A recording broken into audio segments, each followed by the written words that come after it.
पुष्पा के अंदाज में सरकारें नहीं चलती। पुष्पा सिर्फ फिल्मों में अच्छा लगता है, झुकेगा नहीं। ये लोकतंत्र है, यहां पर आपको मोल्ड होना। जो कांग्रेस जनता पार्टी कह रहे थे इनके ट्रोलर्स हिट मारेंगे, बेगॉन स्प्रे करेंगे, ये खत्म हो जाएंगे, नाली में जाएंगे, आज उसी कांग्रेस जनता पार्टी के बढ़ते दबाव और लोकप्रियता के आगे ये सरकार झुकती हुई नजर आ रही है। पुष्पा झुकेगा नहीं, ये वो फिल्मी डायलॉग है जब एक एक्टर ने बोला तो तालियां जो है वो बटोरी गई। इस डायलॉग ने इतनी चर्चा हासिल की कि कुछ लोग अपने आप को यही समझने लगे और शायद मौजूदा सरकार भी इसी डायलॉग पर चल रही थी कि हम झुकेंगे नहीं।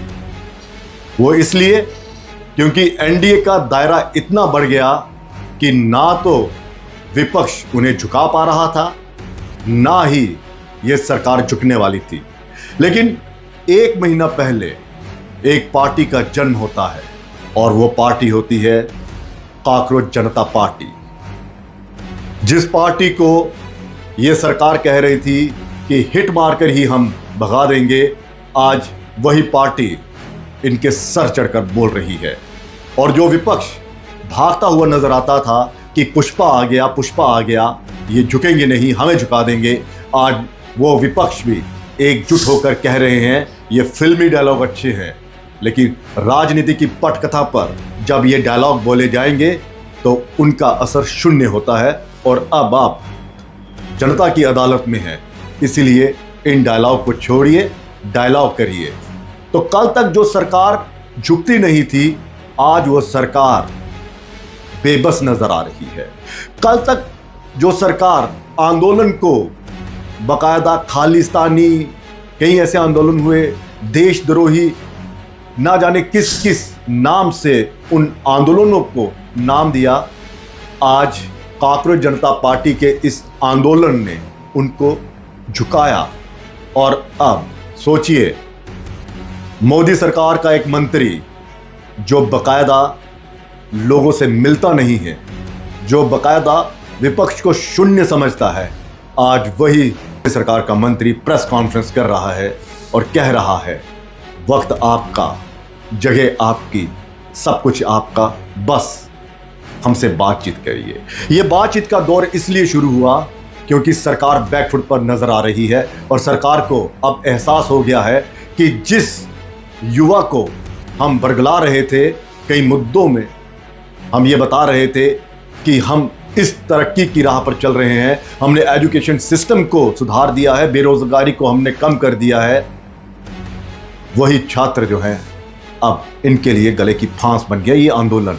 और ये आंदोलन कहीं विपक्ष लपक ना ले, इस आंदोलन को हाईजैक ना कर ले, क्योंकि राहुल गांधी ने जिस तरह से प्रोटेस्ट किया, विपक्ष संसद में एकजुट नजर आया और सरकार जो है उसने अपने तेवर बदल लिए। पुष्पा के अंदाज में सरकारें नहीं चलती। पुष्पा सिर्फ फिल्मों में अच्छा लगता है, झुकेगा नहीं। ये लोकतंत्र है, यहां पर आपको मोल्ड होना पड़ेगा। यहां पर आपको ये अकड़ नहीं चलेगी कि विपक्ष के पास नंबर नहीं है इसलिए हम जो चाहेंगे वो कर लेंगे। किसान आंदोलन ने उसकी शुरुआत की थी, सरकार बैकफुट पर आई थी, प्रधानमंत्री को खुद सामने आकर यह कहना पड़ा था कि मेरे किसी परिश्रम में कमी हो गई, तपस्या में कमी हो गई, इसलिए ये कानून मैं वापस लेता हूं। और फिर जब चुनाव हुए, सरकार फिर सत्ता में आई, भारतीय जनता पार्टी की, एनडीए की, और फिर ये अपनी ताकत दिखाने लगे। और विपक्ष जो है वो बार बार कहीं उसको कोई संजीवनी नहीं मिल रही थी, लेकिन इस आंदोलन ने विपक्ष को संजीवनी दी, सरकार को आईना दिखाया।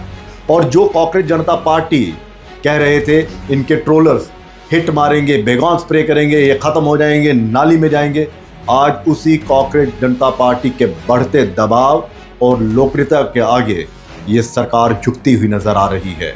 डॉक्टर जितेंद्र सिंह, जिनके लिए कहा जाता है कि ये अपनी कॉन्स्टिट्यूएंसी में आकर किसी से मिलते नहीं हैं, आज वही डॉक्टर जितेंद्र सिंह जो हैं, मंत्री हैं, वो दो बार मिन्नतें करते हुए नजर आ रहे हैं। पहले राहुल गांधी के साथ बातचीत हुई, मनाया कि संसद में हम चर्चा करेंगे, और अब प्रेस कॉन्फ्रेंस करते हुए कांग्रेस जनता पार्टी के उन युवाओं को कह रहे हैं समय आपका, जगह आपकी, बस एक बार होगा। विपक्ष ने भी इसका खूब जो है फायदा उठाया। विपक्ष कह रहा है कि युवा देश का भविष्य है और आप भविष्य को अंधकार में धकेल रहे हैं। क्यों? क्योंकि आप पुष्पा की लाइन में चल पड़े हैं, झुकेंगे नहीं। लेकिन लोकतंत्र है ये, यहाँ पर हर एक को अपनी बात कहने का अधिकार है। आप ये नहीं कह सकते कि जो भी आपकी सरकार की नीतियों के खिलाफ बोलेगा वो देशद्रोही हो जाएगा, वो पाकिस्तानी हो जाएगा, वो किसान आंदोलन हो वहाँ पर वो हो जाएगा खालिस्तानी हो जाएगा। बाहर से फंडिंग आ रही है, लेकिन ये लाखों की भीड़ जो जंतर मंतर पर इकट्ठा हो रही है, ये आपकी नीतियों के खिलाफ है। नीट का पेपर लीक हुआ, पहले तो आप वही झुकेगा नहीं, माने ही नहीं ये हुआ, और जब हुआ फिर आपने पेपर कैंसिल करवा दिया, और जब पेपर कैंसिल करवा दिया फिर दोबारा से लिया तो आपने ठप्पा लगाया उस पर कि हाँ हमारे यहाँ पर गलती हुई है, और फिर आंदोलन शुरू हो गया। क्यों? क्योंकि एक सुप्रीम कोर्ट के जज ने यह कह दिया कि काकरोच, और वहीं से आक्रोश शुरू हो गया। आपने इतनी जहमत नहीं दिखाई कि हाँ हम बातचीत करने के लिए तैयार हैं, लेकिन आपने फिल्में बड़ी ज़्यादा देखी हुई। कल तक अरविंद केजरीवाल को नायक फिल्म का अनिल कपूर कहते थे कि हाँ जी ये फिल्म देखकर आ गए हैं, नए नए मुद्दे ले आते हैं। आप पर भी ये आरोप लग रहे थे कि आपने पुष्पा देख लिया इसलिए झुकेंगे नहीं, लेकिन लोकतंत्र ने आपको झुकाया है, इसीलिए बैकफुट पर आप आए हैं और आप प्रेस कॉन्फ्रेंस कर रहे हैं। भले ही क्या होगा क्या नहीं होगा, धर्मेंद्र प्रधान का इस्तीफा होगा या नहीं होगा, लेकिन एक चीज़ इस सरकार की अच्छी लगी कि इन्हें एहसास हो गया है कि युवा शक्ति छात्रों के साथ पंगा नहीं लेना है, और अगर पंगा लिया कोई भरोसा नहीं, सत्ता कब पलट जाए इसका भी कुछ नहीं कह सकते। क्योंकि भारतीय जनता पार्टी एनडीए के साथ ग्रुप बनाकर चल रही है, तो भले ही 300 से ज़्यादा उनकी सीटें आ गई हों, लेकिन अगर इनका इंडिविजुअल स्कोर देखें तो 240 है। कहीं ऐसा ना हो कि विपक्ष ऐसी फिरकी मारे कि जो कल तक आपके साथ थे, जो अपनों को धोखा देकर आपके साथ चले गए, वो आप सोच रहे हैं कहीं ऐसा ना हो कि हमारे साथ ना हो जाए। शायद यही एक मजबूरी है जो आपको उस दहलीज पर लेकर आ गई है। यहाँ पर आप बातचीत करने के लिए तैयार हो रहे हैं। तो क्या ये विपक्ष का चक्रव्यूह था जिसमें ये फंस गए और विपक्ष को कह रहे हैं कि हम चर्चा के लिए तैयार हैं, या फिर ये कॉकरोच जनता पार्टी और उन युवा छात्रों का ये आक्रोश था, ये गुस्सा था इस सरकार के खिलाफ कि आप हर गलत चीज़ को थपथपाते हैं, आप हर एक गलत चीज़ को कहते हैं वो सही है, जायज़ है, और अपने मंत्रियों की जवाबदेही आप तय नहीं करते।